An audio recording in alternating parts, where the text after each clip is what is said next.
Oi pessoal, meu nome é Gilberto Azevedo, sou estudante de Ciências Biológicas, além de youtuber, e não fique chapado de cogumelo nesse vídeo sobre a biologia do fungo de The Last of Us.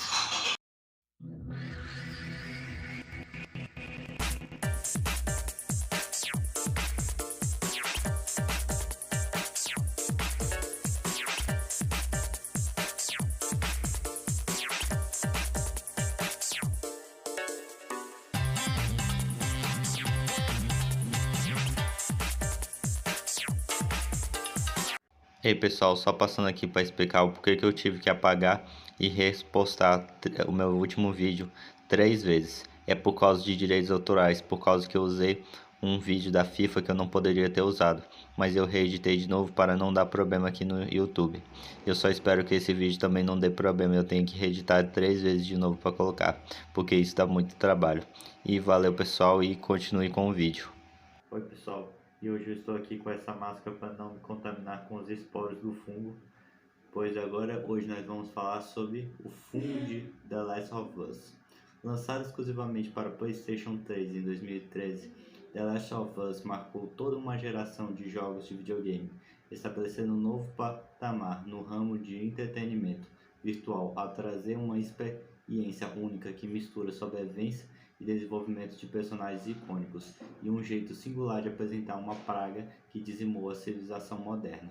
O sucesso foi tamanho que a trama protagonizada por Joel e Ellie ganhou uma continuação tão aclamada quanto em meados de 2020. The Last of Us não só se tornou um clássico dentro dos videogames, quanto aparece também conquistaram um público com a adaptação da série que estreia pela HBO. Estrelado por Pedro Pascal e Bella Ramsey, The Last of Us terá sua primeira temporada dividida em 9 episódios, que irão ao ar todos os domingos às 23 horas, com lançamento simultâneo no serviço de streaming da HBO Max. Mas quem está conhecendo o fantástico mundo de The Last of Us agora deve estar se perguntando, afinal, um apocalipse zumbi como mostrado na série pode realmente e possível acontecer? Podemos ter um fungo igual mostrado na história? Ou tudo não se passa de uma distopia? A resposta pode te surpreender. Mas antes de mais nada, primeiro precisamos entender quem são e como agem os monstros zumbis de The Last of Us. A série televisiva começa em 1968, apresentando uma breve discussão entre epidemiologistas sobre futuras pandemias que poderiam devastar a população mundial. E então que um dos entrevistados aponta que um desses surtos poderia ser ocasionado por um simples fungo. Isso mesmo, nada de uma bactéria ou vírus, como geralmente mostrada nas séries e jogos sobre apocalipse zumbi. Um fungo que não busca matar seu hospedeiro, mas sim controlá-lo. Avançando mais um pouco no tempo, para o ano de 2003, um surto aparece e atingir a população dos Estados Unidos. Com ele, pessoas infectadas passam a ter comportamentos agressivos e até mesmo a atacarem outras saudáveis. Os infectados são irrefreáveis e pouco se sabe sobre eles, exceto por seus ataques que são avassaladores. Avançando 2 décadas no tempo, a população mundial já sabe o que está enfrentando: a infecção cerebral por Cordyceps, chamada também de CBI. Uma infecção fúngica que se origina no cérebro e cresce, atingindo todo o sistema nervoso de um infectado, passando a controlá-lo. A infecção ainda consegue atravessar o crânio do hospedeiro e mutilar a sua aparência. Agora o paralelo com a realidade com a série do jogo. Como já dito antes, a pandemia de The Last of Us acontece por conta de um fungo chamado Cordyceps.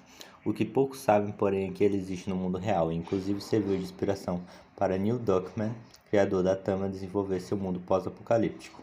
O fungo Ophiocordyceps unilateralis, também conhecido como fungo zumbi, foi descoberto pelo naturalista britânico Alfred Russel Wallace em 1859. Atualmente a espécie é encontrada predominantemente em florestas tropicais como a Amazônia.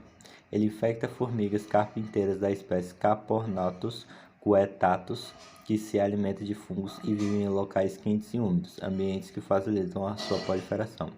O biotecnólogo Luiz Gustavo Ribeiro explica que a relação entre o fungo Ophiocordyceps unilateralis e a formiga é fruto de um longo processo de evolução e indica que o inseto carrega as condições necessárias para a sobrevivência do parasita. Segundo aponta a matéria de Tim Washington Post, os cordyceps são estudados há anos pela comunidade científica, inclusive são encontrados em suplementos alimentares. Assim como na série mostrada, o fungo parasita cresce e se desenvolve em um hospedeiro, mas na vida real isso acontece apenas com insetos. Aliás, existem cerca de 600 variações deles, cada qual especializada em uma espécie de inseto diferente. Aponta o Memorial Scored Carrot Cancer Center, dado ênfase à variedade que cresce nas lagartas da mariposa, inseto icônico dentro dos jogos do The Last of Us. Os esporos do Cordyceps levam os insetos a comportamentos erráticos, aparentemente assumidos o controle de suas mentes em funções motoras. O fungo Cordyceps, em sua maioria, são endoparasitas de artrópodes, ou seja, são parasitas que vivem no interior dos corpos desses invertebrados. Esses fungos, em geral, infectam artrópodes com seus esporos, os quais se desenvolvem dentro do animal. O fungo mantém o hospedeiro vivo e utiliza para a produção de ascomas e ascóporos. Ao produzir ascomas e ascóporos, o fungo completa sua fase sexual do seu ciclo reprodutivo e acaba matando o hospedeiro, assim provocando a comparação com os zumbis. No fim, os fungos acabam matando seu hospedeiro e fazendo crescer botos em seu cadáver infectado, o que pode levar semanas para se desenvolver por completo. Assim que termina, esses botos liberam novos esporos de cordyceps, que infectam outros insetos, e assim por diante. Ao longo dos anos, os fungos se adaptaram ao organismo da formiga, cuja temperatura corporal é diferente dos humanos, e o sistema nervoso bem menos complexo. Lá no começo do contato entre eles, talvez existisse uma relação benéfica, tanto para a formiga quanto para o fungo, o que teria ajudado nesse processo. Para se desenvolver em um corpo humano, o fungo teria que passar por muitas adaptações e ainda encontrar um corpo com um sistema imune muito debilitado. Na vida real, os fungos são transmitidos pelo ar, por meio de esporos que atingem outros insetos. Em The Last of Us, a coisa acontece da mesma forma, só que na ficção os infectados também podem ser transmitidos através de mordida. Apesar desse método ser comum em filmes e produções do gênero, ele também é biologicamente correto. Embora as infecções fúngicas normalmente não são transmitidas assim, em alguns casos isso pode acontecer, como a esporoticose, contraída depois que um espinho ou agulha de pinheiro empurra os esporos sobre a pele de uma pessoa. De fato, as infecções do sistema nervoso central causadas por fungos existem e podem até introduzir alterações comportamentais nas pessoas, mas a gomanização da série acontece quando o fungo toma controle da pessoa. Isso já é ficção científica mesmo. O médico Fávio Tales, da Sociedade Brasileira de Infectologia, reforça o potencial de alguns fungos de invadir o sistema nervoso dos seres humanos. O Cordyceptococcus, por exemplo, pode provocar uma neuromicose muito séria e com alta taxa de mortalidade, mas ele só causa esses quadros em pacientes que estão com o sistema imunológico muito comprometido. O Cordyceps, portanto, só são uma ameaça para formigas e alguns outros insetos, e nada há indicando que eles se transformarão num perigo para outras espécies como os próprios seres humanos. No entanto, um fenômeno retratado na série é real e já acontece na prática com outros representantes desse reino de seres vivos: o desenvolvimento de uma resistência ao calor e aos remédios disponíveis hoje. A nossa temperatura corporal média é de torno de 37 graus e uma barreira para os fungos, pois a maioria absoluta deles não consegue crescer nessas condições. Mas a diversidade de espécies fúngicas na natureza é enorme e vamos supor que todas se desenvolvam bem nos 30 graus Celsius. Agora imagine que essa temperatura média aumente um pouco, como o fato que vem ocorrendo. A grande maioria dos fungos vai sumir, mas aqueles que tiverem capacidade de resistir um pouquinho mais vão prevalecer e até à disposição uma enorme quantidade de nutrientes.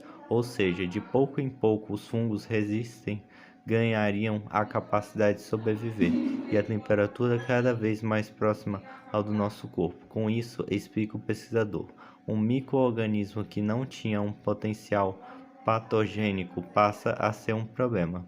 Foi mais ou menos isso que aconteceu com Candida auris, hoje conhecida como um superfungo, que sempre vira notícia quando aparece em algum hospital. Para completar, muitos desses micro-organismos estão se tornando resistentes aos poucos medicamentos e produtos agrícolas que temos disponíveis para combatê-los. Ao criar novos compostos antifúngicos, não é uma tarefa fácil. Isso é um problema gravíssimo, porque os fungos são seres muito parecidos com os animais e os vegetais. Com isso, é muito difícil desenvolver uma molécula que seja tóxica para eles e para provoque os mesmos efeitos que nós mesmos, diz a farmacêutica Kathleen Istar, do Instituto de Ciências Biomédicas da Universidade de São Paulo. Porém, essa espécie de fungo não é de todo mal, porque o Cordyceps tem quantidades benéficas, inclusive para a saúde humana. Espécies como Cordyceps acicardai, Cordyceps sinensis e Cordyceps militaris, por exemplo, são amplamente usadas para a medicina tradicional chinesa. Como já dito, a pós-doutora em Bioquímica pela Faculdade de Medicina de Ribeirão Preto, Ana Olívia, que estuda a ampliação farmacológica das substâncias produzidas por diferentes espécies de fungos, as 3 espécies são descritas como produtoras de compostos de diferentes propriedades farmacológicas, anti-inflamatórias, anti-tumorais e anomodulares, nefroprotetoras e hepatoprotetoras. Os fungos do gênero Cordyceps, que são benéficas, têm sido considerados uma commodity rara na China, diz Ana Oliveira, pós-doutora em Bioquímica da Faculdade de Medicina de Ribeirão Preto.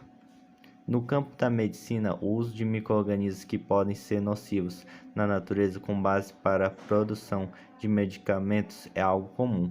Um dos casos mais emblemáticos da penicilina, descoberta de um fungo que se tornou um dos principais antibióticos do mundo. Isso não quer dizer que não tenhamos nossas cotas de fungos perigosos. Alguns causam doenças sérias, como a aspergilose, histoparmose e eumicetoma, e cardíase. É uma espécie em especial do gênero AC auris, é classificada como um superfungo, que se altamente resistente a múltiplos medicamentos potentes. O contrário pode estar geralmente em hospitais, pode causar uma infecção na corrente sanguínea fungêmica, afetando também órgãos internos e o sistema nervoso central. Sua taxa de mortalidade fica entre 30% a 60%, considerando altíssima, e já aconteceu casos em diversas partes do mundo, inclusive no Brasil em 2020.